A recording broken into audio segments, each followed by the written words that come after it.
हिमाचल प्रदेश में भारी बारिश से उत्पन्न आपदा में जहां पुलिस प्रशासन लगातार रेस्क्यू ऑपरेशन कर लोगों व पर्यटकों को सुरक्षित स्थान तक पहुंचा रहा है, तो वहीं हिमाचल प्रदेश गृह रक्षक जवान भी आपदा की स्थिति में लोगों की मदद कर रहे हैं। Home guard 2nd battalion commandant RP NEPRA ने जानकारी देते हुए बताया कि आपदा की स्थिति से निपटने के लिए उपायुक्त शिमला द्वारा रेस्क्यू टीम का गठन करने व उपकरण के लिए 5,70,000 की राशि प्रदान की गई है, ताकि जरूरत पड़ने पर लोगों को हर संभव सहायता प्रदान की जाए।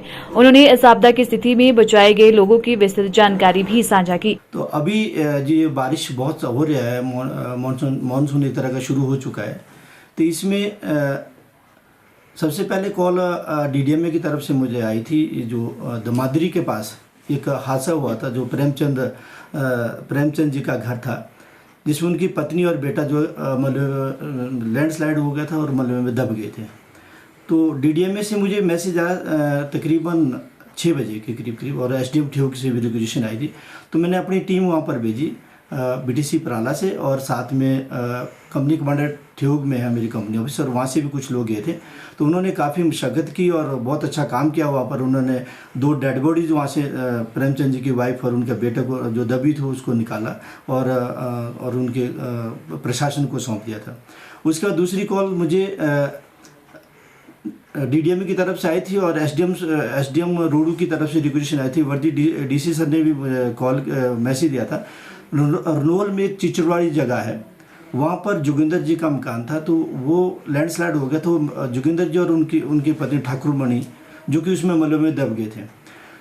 तो जोगिंदर जी को तो लाइव जिन्ना निकाल लिया था, उनको हॉस्पिटल भेज दिया था। जो ठाकुर मणि जो उनकी वाइफ थी, तो वो मलबे में दब गई। तो पूरी रात बारिश लगी थी और मुझे SDM साहब का जो फ़ोन आया था, तो रात को 1:30 बजे मैंने रेस्क्यू टीम भेजी, अपनी जो होमगार्ड और फायर की टीम वहाँ पर पहुँची। और उन्होंने इतनी बारिश होने के बावजूद भी, और लाइट भी नहीं था और सिग्नल भी नहीं था, और इतना कठिनाई का सामना करते हुए खुद ही रोड को साफ करते हुए, आगे JCB जा रही, पीछे गाड़ी जा रही थी, और वो लोग वहाँ पहुँचे रात को 2:30 बजे वहाँ पहुँचे। और सुबह के टाइम उन्होंने जो ठाकुर मणि थी, जो जोगिंदर जी की जो वाइफ थी, उनको डेड बॉडीज निकाली और उनको सौंप दिया।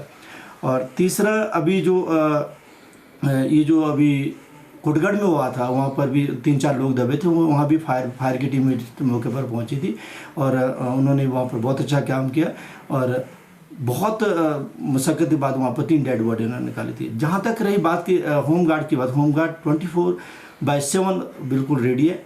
अभी हाल ही में डिप्टी कमिश्नर शिमला ने हमें 5,70,000 रुपये पैसे दिए और स्पेशल एक रेस्क्यू टीम को एस्टेब्लिश करने के लिए हमारा बटालियन ट्रेनिंग सेंटर है, वहाँ पर उसको पिछले कल से ही तैनात कर दिया गया है। और वो जो रेस्क्यू टीम रहेगी वो 24/7 रहेगी और पूरा इक्विपमेंट है उनके पास, बरसाती भी है, लॉन्ग बूट भी है, जो भी सामान लगता है। और हमारे वर्दी commandant general home guard Rakesh Agrawal ji, उन्होंने स्पेशली आदेश दिए है कि किसी भी प्रकार का आपको पास इक्विपमेंट की ज़रूरत पड़ती है, आप इमीडिएट उसको ले और रेस्क्यू टीम को बिल्कुल लोगों तक जल्दी से जल्दी उस नुकसान को कम करने के लिए जल्दी से जल्दी पहुँचाए।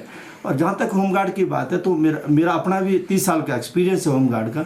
होमगार्ड के मैक्सिमम लोग जो है rescue and search and rescue में बिल्कुल परिपूर्ण है, अच्छी ट्रेनिंग है।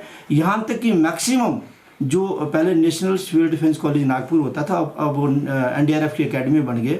तो इससे पहले मुझे लगता है कि मेरे ख्याल में 40% से करीब तो national civil defence college Nagpur तो NDRF की अकेडमी से ट्रेंड है। और यहाँ तक कि मैक्सिमम लोग हमारे को 15 से 20 लोग ऐसे हैं जो कि उस अकेडमी के गोल्ड मेडलिस्ट भी है और बहुत अच्छा एक्सपीरियंस है। हम लोगों के जैसे हमें इन्फॉर्मेशन मिलती है हम लोगों तक पहुँचते हैं।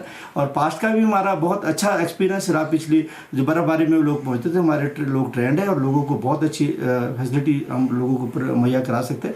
अब तो एक टीम ऐसे भी तैनात रहेगी, उसकी सेंक्शन में हेडक्वार्टर से ले लिया है और तैनात भी हो गई है, पैसा भी सारा एडमिनिस्ट्रेशन से आ गया है। तो हमारी टीम बिल्कुल रेडी है, सब उनके पास सामान है। तो जैसा भी कोई हादसा होगा हमारी रेडी उसके लिए बिल्कुल रेडी है। सारे लोगों की हमने जान बचा चुके हैं, कुछ एक तो डेड बॉडी जो हमने निकाली और पास्ट जो एक्सपीरियंस है बस एक्सीडेंट होता है तो उसमें भी हमारे लोग बिल्कुल तत्पर रहते हैं। लोकल जितने भी चपाल में है या अभी मॉक ड्रिल्स वगैरह हुई है उसमें बढ़ चढ़ कर होमगार्ड ने भाग लिया। मेरे से लगता है कि होमगार्ड का मैं तो सरकार से और भी ये विनती करूँगा, एक special task force for the disaster management के लिए या रेस्क्यू सर्च एंड रेस्क्यू के लिए होमगार्ड की बना देनी चाहिए स्टेट लेवल पर, क्योंकि होमगार्ड का बहुत अच्छा एक्सपीरियंस है, पास्ट का एक्सपीरियंस उनका बहुत अच्छा है। जैसे मैं अभी किन्नौर की बात करूँ, किन्नौर का चार्ज भी मेरे पास है। किन्नौर में अभी मुझे 8 तारीख को डीडीएम में किन्नौर से मैसेज आया था कि क्यारा एक पिन वैली है जो काफनू से आगे है, तो वहाँ पर कोई भेड़ पालक और जो ट्रैकर फंसे थे 25 लोग, तो वहाँ भी मेरी 8 तारीख को मेरी टीम वहाँ रवाना होगी, जिसमें होमगार्ड के एक टीम 11 की टीम गई है। अभी वो काफनू से आगे पहुँचे थे कल, आज शायद उन तक पहुँच चुके हो गए, अभी उनसे कोई इलाज नहीं हो पाया। तो वेल ट्रेंड है और वेल इक्विप्ड है। और भी अभी किन्नौर में तो हमने कम से कम अभी 16 लाख का जो डीडीएम में हमारे को पैसा दिया, 16 लाख का इक्विपमेंट ले लिया, नए टेक्निक्स का जो इक्विपमेंट हमने ले लिया हो। यहाँ भी हमने मैक्सिमम जो मौसम के हिसाब से सारे इक्विपमेंट हमारे को गवर्नमेंट की ओर विभाग की ओर से पूरा सहयोग मिल रहा है और बिल्कुल फ्री हैंड छोड़ा है हमारे को। हमारे जो वर्दी कमांडेंट जनरल साहब है उन्होंने बिल्कुल बोला कि आपको किसी भी प्रकार आपको कोई कमी रहती है, कोई प्रॉब्लम है, आप मुझे कॉल करिए, आप व्हाट्सएप के माध्यम से अभी क्या बोलते हैं कोई भी मैसेज दे दे, हमें बिल्कुल किसी प्रकार का कोई उनकी ओर से कोई कमी नहीं है।